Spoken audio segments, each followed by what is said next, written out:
शहबाज शरीफ वजीर आजम मुंतखब होते ही उनकी स्पीड शुरू हो गई। आज उन्होंने गवादर का दौरा कर दिया।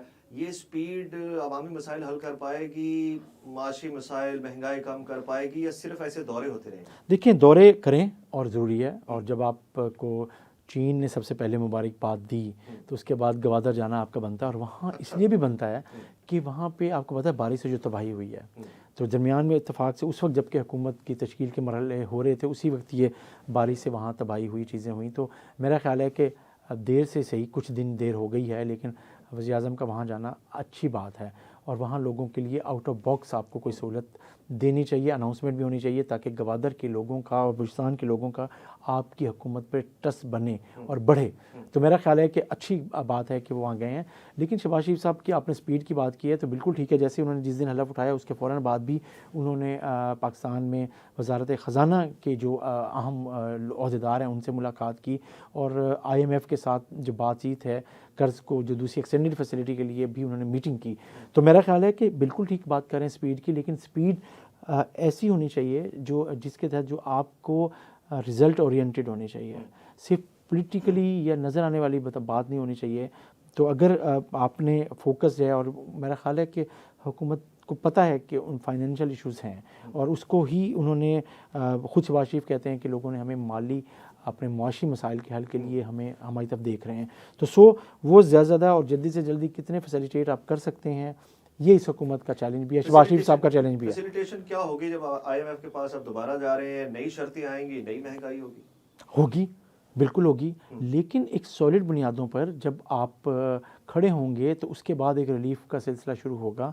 हमें ख्वाब में नहीं रहना चाहिए, हमें अंडरस्टैंड करना चाहिए कि यार हकीकत क्या है। और अब हमारे यहाँ तमाम लोग जैसे बात करते हैं मिसाक के जमहूरियत की पहले बात होती रही, अब अगर मिसाक मईशत की बात हो रही है तो उस पर लोगों की ये एक्सपेक्टेशन लोगों की तमाम तरह से। मैं भी एक सोशल मीडिया पे एक कमेंट कर रहा था, दोस्त का देख रहा था, उससे बड़ी ज़बरदस्त बात की। उसने कहा जी हमें किसी और को इल्ज़ाम देने के बजाय हमें सबको कहना चाहिए कि सभी इस बात के ज़िम्मेदार हैं। अच्छा, इससे अब 2-3 दिन पहले से ऐसा नहीं था, उससे पहले हर कोई कहता था ये ठीक है, ये गलत है, वोट भी उसी हिसाब से पड़ रहे थे। लेकिन अगर लोग ये कहना शुरू हो गए तो इसका मतलब ये है कि वो रिस्पॉन्सिबल समझ रहे हैं, जो हुकूमत में लोग हैं या असम्बली में जो लोग बैठे हुए हैं, ये जिनको मुंतखब करते हैं, वो उनकी तवक्कुआत पे पूरा उतरते हैं या नहीं उतरते। उन्हें अगर अपनी तवक्कुआत पे लोग नहीं चाह रहे तो वो किसी भी सियासी जमात, किसी भी रहनुमा और उससे हट कर वो बात करेंगे। इन सब की ज़िम्मेदारी है कि वो लोगों की, आम आदमी की ज़िंदगी को बेहतर करने के लिए इक़दाम करें और उठाएं, सपोर्ट करें या मुखालफत करें, लेकिन आम आदमी को उसका फ़ौरी तौर पर फ़ायदा होना चाहिए। तो आलमी लीडर्स ने शहबाज शरीफ को मान लिया, मुबारकबादें आना शुरू हो गई हैं। मेरा ख्याल है कि देखिए, सबसे पहले चीन ने माना, फिर उसके फ़ौरन बाद मुबारकबाद दी, और अभी हलफ भी नहीं उठाया तो उससे पहले मुबारकबाद मिल गई। ईरान ने कर दी, तुर्की ने कर दी, और सबसे अहम यह है कि अमेरिका ने भी की तरफ से भी, उसकी वजारत ख़ारजा ने भी कर दी। और उन्होंने तो मरीम नवाज़ की वजारत आला को ख़ास तौर पर खुश आइंद करार दिया और कहा कि ख़वातीन का इस तरीके से एक किसी उस जगह पर आना बड़ी अच्छी और खुश आइंद बात है। तवक्को भी है, और हुकूमत से भी उन्होंने तवक्को की है कि वो, और सबसे अहम बात यह है कि आपके हमसाए नरेंद्र मोदी साहब ने भी मुबारकबाद दे दी। तो ये इसका मतलब ये है कि चीज़ें पाकिस्तान की इस इंतखाबात के बाद जो हुकूमत की तश्कील के मरले हैं वो मुकम्मल हो रहे हैं। अब डिलीवरेंस है, और उस डिलीवरेंस के लिए देखें पाकिस्तान में जो पिछले 2 साल में जो सबसे बड़ा इनिशिएटिव लिया गया वो था कि नेशनल, जो आप यूँ समझ लें कि इंटरनेशनल इन्वेस्टमेंट के लिए जो फैसिलिटेशन काउंसिल बनी, उसके लिए उसकी मेरा ख्याल है रीस्ट्रक्चरिंग भी थोड़ी सी होने वाली। इसी हवाले से दोबारा बात कर लेते हैं। खुसूसी सरमायाकारी सहूलत कौंसल जो अब मेरी आसानी के लिए कर रहे हैं, ठीक है, तो, लेकिन SFIC जो हम कर रहे हैं, देखें हम उसके मुताबिक अगर हम ये जाते हैं तो अब उसकी ये जो गारंटी है जो पाकिस्तान के दोस्त ममालिक इनको सहूलत देना चाहते हैं, वो पाकिस्तान में पॉलिटिकल स्टेबिलिटी मांग रहे हैं, और वो उसके लिए ज़रूरी है कि वो चाहते हैं कि पाकिस्तान की तमाम जो स्टेक होल्डर्स हैं वो लूप में हों, और हमें वन विंडो चीज़ें मिलें, और हम एक जगह पर देखें, और हम किसी हुकूमत की तरफ ना देख रहे हों, पाकिस्तान की अपोजिशन भी उसके साथ खड़ी हो, पाकिस्तान की इस्टेब्लिशमेंट भी खड़ी हो, और पाकिस्तान के तमाम इदारे एक ट्रैक पे हों, तब हम करेंगे। तो मेरा ख्याल है कि इस हुकूमत के आने के बाद हुकूमत जो सोच रही है वो ये है कि हम तो इसमें ऐड करें 4 मिनिस्ट्रीज़ और 4 लोगों को और ऐड करें, और ख़ास तौर पे इसमें अपोजिशन लीडर को भी अब शामिल करने की तजवीज़ है। ज़ाहिर है अपोजिशन लीडर उमर अयूब होंगे सुन्नी इत्तेहाद काउंसिल के /PTI के। सो अब इसको मेरा ख्याल है कि अगर ये होता है तो क्या इसमें बैठेंगे, यहाँ पे इम्तिहान होगा सुन्नी इत्तेहाद काउंसिल या स्लैश पीटीआई के लिए कि वो इस जो आप काउंसिल में बैठना चाहती है या नहीं, उनकी तो पूरी कोशिश होगी कि वो ना बैठें। लेकिन दोस्त ममालिक देख रहे हैं कि अगर ये बैठेंगे तब भी ठीक है, और अगर दोस्त ममालिक देखेंगे नहीं बैठना चाहते तो वो दोस्त ममालिक की मोहब्बत करने वाली फहरिस्त से भी वो शायद फिर आउट हो जाएंगे, क्योंकि वो अगर करना चाहते हैं वो समझेंगे कि इसका मतलब है कि सियासी गेम है और ये सियासी पार्टी सिर्फ अपनी में बयानात आ रहे होते हैं बाहर से, वो आना भी बंद हो जाए, वो हमायत में जो उनकी समझते हैं, लेकिन असल में तो पाकिस्तान का नुकसान होगा ना अगर वो नहीं होगा, तो वो सोचने में मजबूर हो जाएंगे, या फिर पाकिस्तान के अंदर हुकूमत जो है वो फिर जारहाना रवैया अपनाएगी इनके ख़िलाफ़ सियासी तौर पे उनको काउंटर करने के लिए, और अपने जो दोस्त ममालिक जो सपोर्ट चाहते हैं और गारंटीज चाहते हैं यहाँ पे, और जो स्टेप्स चाहते हैं जिसकी वजह से पाकिस्तान की माशी हालत बेहतर हो, वो जो स्टेप्स हैं वो थोड़े से फिर वो लेने पड़ेंगे। उसके लिए उनको ज़रूरत पड़ेगी कि हुकूमत के साथ सपोर्ट करें, हुकूमत को आगे लेके चलें। बात करेंगे सेनेट इलेक्शन की 6 सीटों पर 14 मार्च को, और बाकी 48 जो सीट्स हैं उन पर 3 अप्रैल को फैसला हुआ है इलेक्शन कराने का। यूसुफ रज़ा गिलानी साहब अपने हलका जो है उनका आबाई हलका उसको छोड़ के वो जा रहे हैं सेनेट में। कौन बन रहा है चेयरमैन सेनेट, और आसिफ जरदारी साहब का बीच में क्या किरदार है? देखिए, चेयरमैन सेनेट का इंतखाब तो अभी होना ही होगा जो भी होगा, लेकिन मेरा ख्याल है कि आसिफ जरदारी साहब तो सबसे पहले सदर बनेंगे। उससे पहले उन्होंने अपनी चीज़ें जो सेट की हैं, आइनी ओहदे अपनी पार्टी के लिए जो मुस्लिम लीग नवाज़ के साथ उन्होंने इत्तेहाद किया है हुकूमत में बनाने के लिए, तो वो उस वक्त उनमें से ये भी शामिल है कि वो चेयरमैन सेनेट और स्पीकर कौमी असम्बली तो उन्होंने ख़ुद लिया, लेकिन सदर मुमलिकत के अहदे के पर वो ख़ुद आ रहे हैं, 2 सूबाई हुकूमतें हैं। सो उसके ऊपर जो चीज़ें तय हुई हैं उसमें यह है कि शायद चेयरमैन सेनेट पाकिस्तान पीपल्स पार्टी के हमायत याफ्ता उम्मीदवार के पास हो गया। वो कौन होगा उस पर नाम चल रहे हैं मुख्तलिफ, लेकिन खुर्शीद शाह बड़े करीब हैं जरदारी साहब के, और पीपल्स पार्टी के जो सेक्रेटरी इत्तलात हैं कुंडी साहब, वो भी कह चुके हैं कि हमारे उम्मीदवार यूसुफ रज़ा गिलानी है। ठीक है, वो कौमी असम्बली में अपनी जो नशिस्त है उससे इस्तीफ़ा देंगे और उसके बाद इलेक्शन लड़ेंगे, और इलेक्शन लड़ने के बाद मुमकिन तौर पे पीपल्स पार्टी के वो उम्मीदवार हों चेयरमैन सेनेट के लिए। ठीक है। और बाकी जो सेनेट का दूसरा इलेक्शन का हिस्सा है जो इसमें से 48 अरकान ने दोबारा मुंतखब होना है, वो 3 अप्रैल की उसकी डेट आ गई है मुमकिन तौर पे, इलेक्शन कमीशन ने कह दिया। तो बाकी आधे लोग बाद में बनेंगे, तो 6 वाले तो 14 तारीख को मेरा ख्याल है वो बन चुके होंगे। गिलानी साहब जा रहे हैं 148 में, फिर उनके ख़ानदान से कोई होगा एक बार फिर मरूसी सियासत होगी?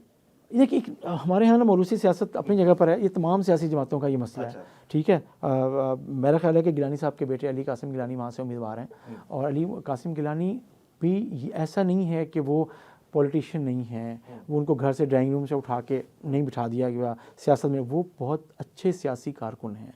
वो पाकिस्तान पीपल्स पार्टी के बिलावल भुट्टो जरदारी के साथ अटैच हैं। उनकी पंजाब में जितनी भी एक्टिविटी होती है उसके सारा इंतज़ाम, जलसे जुलूस और उनको मैनेज करना, मीटिंग्स अरेंज करना और उनके साथ साथ उनका चलना, तो वो उनकी कोर टीम का हिस्सा हैं बिलावल भुट्टो जरदारी की पहले से। तो वो अमली सियासत में और इंतखाबी पॉलिटिक्स में इनडायरेक्ट तो रहे हैं, लेकिन अब डायरेक्टली भी आ सकते हैं। अब नाम ये है कि जी गिलानी साहब का ये चौथा बच्चा भी जनाब वो आएगा, बिल्कुल इल्ज़ाम लग सकता है और बात हो रही है। लेकिन गिलानी फैमिली के पास चॉइस क्या है? पाकिस्तान पीपल्स पार्टी के पास चॉइस है कि वो किसको लेकर आएँ और कौन से इस हल्के में और ऐसा उम्मीदवार है जिसको आगे लेकर आना चाहिए। तो मेरा ख्याल है ना गिलानी फैमिली की तरफ से उस तरीके से शायद दूसरा उम्मीदवार बना है, और ना कोई और पाकिस्तान पीपल्स पार्टी का इस हल्के में ऐसा उम्मीदवार होगा जो इनसे ज़्यादा मजबूत होगा। तो पहली बात तो यह है कि वही उम्मीदवार हैं और वो होंगे पाकिस्तान पीपल्स। ठीक है। अब उनके नहीं, आप दूसरी बात की कि जी मरूसी सियासत, भाई मरूसी सियासत में मुझे सिर्फ ये बताएं कि क्या जब पीटीआई में हमारे ही मुल्तान से गिलानी फैमिली के साथ साथ जो सियासी उनकी और दूसरा ख़ानदान है वो कुरैशी फैमिली है, तो कुरैशी फैमिली में से महर बानो कुरैशी भी उम्मीदवार हैं। कुरैशी फैमिली से ज़ैन कुरैशी साहब भी उम्मीदवार रहे हैं, ज़हूर कुरैशी साहब भी मियाँ चंद में उनकी फैमिली से उम्मीदवार हैं, MNA मतलब मैं बात कर रहा हूँ चीज़ें, और इसी तरीके से मोइन रियाज कुरैशी भी बने हैं। तो क्या सिर्फ एक सियासी जमात या एक ख़ानदान को नहीं, यहाँ होता यह है कि कोई भी सियासी स्ट्रगल करता है और अगर उस सियासी स्ट्रगल के नतीजे में और सियासी कारकुन के तौर पे आगे आता है, चाहे वो कुरैशी फैमिली हो या गिलानी फैमिली हो या कोई और हो, वो उनका कोई इतना भी हम उसको नफ़रत के अंदाज में ना देखें। जो लोग सियासी वर्क कर रहे हैं, हाँ ड्राइंग रूम से उठा के उनको जैसे मखसूस नशिस्तों पे लेके आया जाता है वो गलत है। अगर लेकिन इस तरीके से अगर कोई सियासी वर्क करके आता है, लोगों से आता है, तो चाहे वो कुरैशी फैमिली हो मुल्तान की या गिलानी फैमिली हो, जो सियासी आदमी है, सियासी प्रोसेस के ज़रिए आता है, सियासी कारकुन के तौर पे काम करके आता है, उसे मेरा ख्याल है मैं उसके मुखालिफ नहीं हूँ। ठीक है, आप उसके मुखालिफ नहीं, बात करेंगे मरीम नवाज़ की। अमेरिका ने बड़ी तारीफ की है मरीम नवाज़ की, लेकिन उन्होंने ज्योग्राफी में जो है वो कंजक्शन को लिया ये क्या मामला? ये मरीम नवाज़ एक देखिए अमेरिका ने भी उनकी तारीफ, जैसे आप बात कर रहे हैं, ठीक है, एक खातून होने के नाते, और फिर वो भी मैं या तो मैं समझता हूँ कि बिल्कुल वो नवाज शरीफ साहब की बेटी हैं, लेकिन साथ साथ मैं समझता हूँ कि नवाज शरीफ साहब के वजारत उस्मा के से हटने के बाद से उन्होंने जिस अंदाज में सियासी तौर पे वो इन हुई हैं, उन्होंने जेलें भी झेली हैं, उन्होंने कैद की सोबतें बर्दाश्त की हैं, उन्होंने जद्दोजहद की है, उन्होंने जलसे जुलूस किए हैं, उन्होंने पार्टी में काम किया है, उन्होंने अपनी पार्टी को पंजाब में एक नई एनर्जी दी है, तो वो भी ठीक है नवाज शरीफ साहब की बेटी हैं, लेकिन वो एक प्रोसेस में हैं, अब कम से कम वो प्रोसेस में है चीज़ें, तो अब वो आ गई हैं। लेकिन उनकी जो मीडिया टीम है ना, अब वज़ीर आला बनने के बाद वो मुझे लगता है कि अभी थोड़ा सा बहुत चीज़ें उनको देखने की ज़रूरत है। जो एक किसी ने उनको ये दिया ना कि जा कर के जी नेचुरल साउंड बाइट यूज़ किया जाए, क्लिप जैसे का वैसे के वैसे इंट्रैक्शन के चलाए जाएँ और ये पैदा किया जाए, भाई कुछ चीज़ें शेयर करने वाली नहीं भी होती हैं। अगर कहीं पे वो इन एक्सपीरियंस हैं, कहीं पे कोई ऐसी बात है जो नहीं होनी चाहिए शेयर, तो वो अगर वैसे के वैसे अपलोड हो रही है, चीज़ें हो रही हैं, तो भाई कौन देख रहा है? किसने ये शेयर की? उनकी सोशल मीडिया टीम ने शेयर की है, ये इंफॉर्मेशन डिपार्टमेंट ने, पंजाब पब्लिक रिलेशंस डिपार्टमेंट ने, DGPR ने जारी की, तो भाई ठीक नहीं है। आप उनको डिफेंसिव कर रहे हैं, आप उनको चीज़ों को कर रहे हैं, कोई भी आइडियल नहीं होता। ब्रीफिंग में कभी कोई चीज़ सवाल हो जाते हैं और चीज़ें होती हैं और कोई जवाब दिए भी जाते हैं, लिए भी जाते हैं, अब उसमें किसी चीज़ों का नहीं पता होता किसी भी सियासी लीडर को, तो उसको मेरा ख्याल है इस अंदाज़ में नहीं होना चाहिए। इस पे मरीम नवाज़ साहबा को ख़ुद भी एहतियात करनी चाहिए और ख़ुद भी ऐसी चीज़ें जिसके बारे में उन्हें इल्म नहीं है, और अगर वो चीज़ें कर रहे हैं तो सिर्फ एक मासिस में को इम्प्रेस करने के लिए इस तरह की कमज़ोर चीज़ें ना दें अपने सियासी मुखालफिन को, जिन्हें उन्हें वायरल करने का मौका मिल जाए। Thank you very much.